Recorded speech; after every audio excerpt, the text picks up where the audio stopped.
All right, today we're jumping into something that's, well, it's pretty tricky. We're talking about safeguarding apprentices.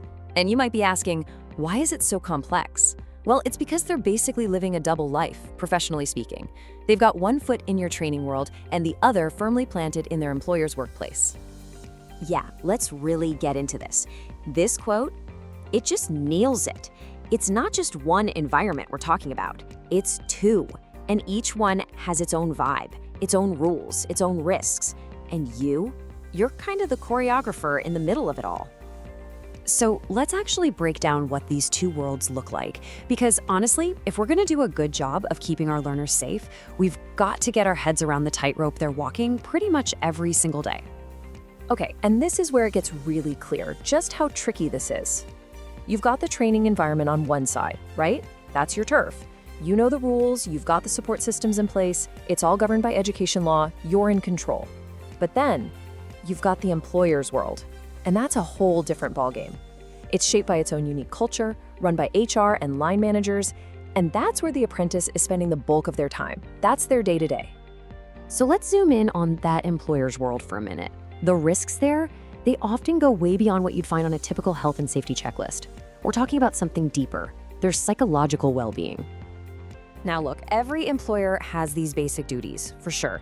A physically safe place to work, decent supervision, a clear way to report stuff, that's the absolute minimum. But here's the thing, that's just the starting line. Just because those boxes are ticked doesn't mean it's a truly safe place, especially when you think about the risks you can't easily see. And this is so important to get. A workplace can pass every physical safety inspection with flying colors and still be a deeply unsafe place for an apprentice. Think about it. If the culture is full of off-color jokes, if managers are constantly putting people down, or if there's just this insane pressure all the time, how can they possibly learn and grow without being afraid? And we've got to be real about the power imbalance here too. You know, these apprentices are often young, this might be their first proper job, and they are desperate to make a good impression.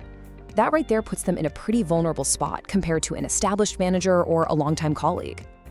And that fear, it is a massive barrier. An apprentice might put up with some pretty awful stuff, being talked down to, belittling comments, maybe even harassment, because they're just terrified that if they say anything, they'll lose their apprenticeship. They don't want to cause trouble. You see, their biggest vulnerability isn't that they're new. It's the fear of losing this one huge opportunity. So, where do you come into all this? Well, your job is to be the bridge connecting those two worlds. And the best tool you have to do that? It's something we call professional curiosity. Now, this isn't about you turning into some kind of detective. Not at all. It's about being a really engaged, empathetic listener. It starts with just asking some gentle, open-ended questions. Then you really listen, not just to the words, but to what's going on underneath them, the subtext. You notice little shifts in their confidence in how they carry themselves. And, of course, you know exactly what to do and who to talk to if a concern pops up.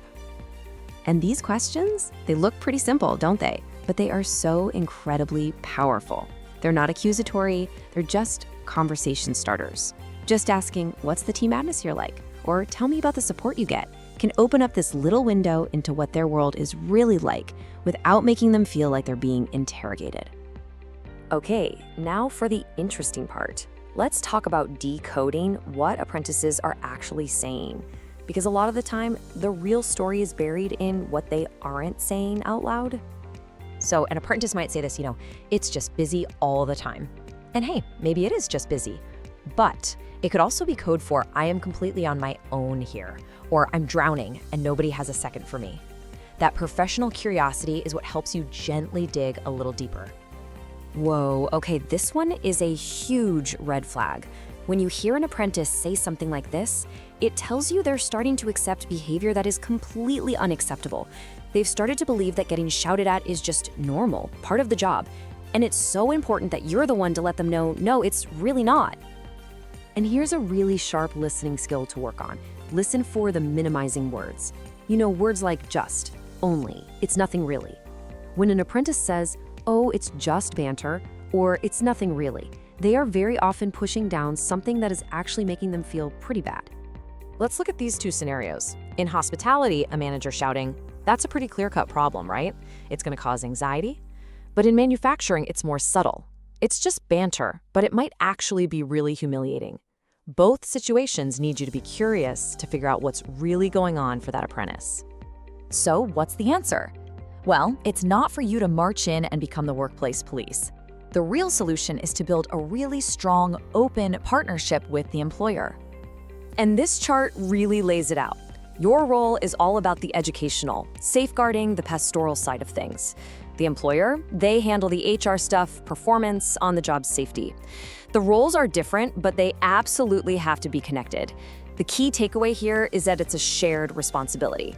And what links it all together is good, consistent communication. So here's the bottom line. This isn't a handover. You don't just drop the apprentice off at the employer's door and cross your fingers.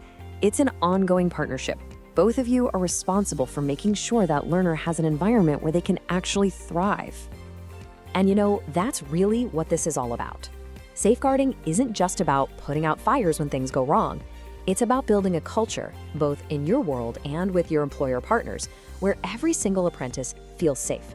Safe enough to learn, safe enough to mess up sometimes, and safe enough to grow. So I'll leave you with this question. The next time you sit down with one of your apprentices, what's that one small thing you're going to listen for a little more closely? What's that one subtle sign you'll be on the lookout for? The one that might just tell you the real story of what it's like for them in that other world.